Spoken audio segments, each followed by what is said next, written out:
Nagpabutsag sa iya suporta si Caloocan Bishop Pablo Virgilio Cardinal David sa panindugan ni Philippine Coast Guard spokesperson for the West Philippine Sea, Commodore J. Tarriela sa pagdampig sa pungsod. Ginpost ni Cardinal David ang iya opinyon kagabi kasunod sa nagsinking world war sa dunga sang Philippine officials kag Chinese Embassy.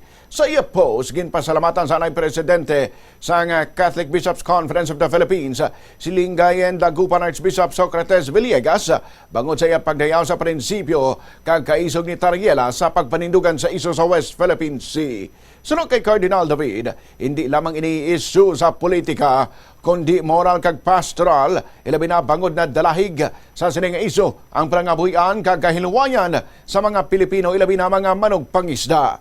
Gindayaw man ni Cardinal David ang 15 ka mga senador nga nagpirma sang Senate Resolution nga nagapabutyag sang protesta batok sa parayon nga pagpangharas sang China.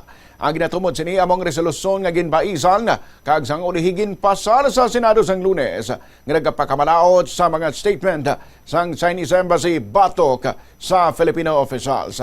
Sang Martes na una na nga nagpost si Archbishop Villegas nga nagsiling nga ginadayo sini si Tarriela bangod apisar sa mga pagtamay sa iya sang pro-China nga mga politiko nagapabilin ini sa iya prinsipyo nga magtindog para sa mga pumuluyo nga Pilipino. Nagbalos naman si Tarriela kag nagsiling nga ini nga mensahe nagadala sang kaisog kag inspirasyon sa iya samtang nga ginapadayon sini ang iya trabaho nga magpanindugan para sa kinamatarong sang Pilipinas sa West Philippine Sea.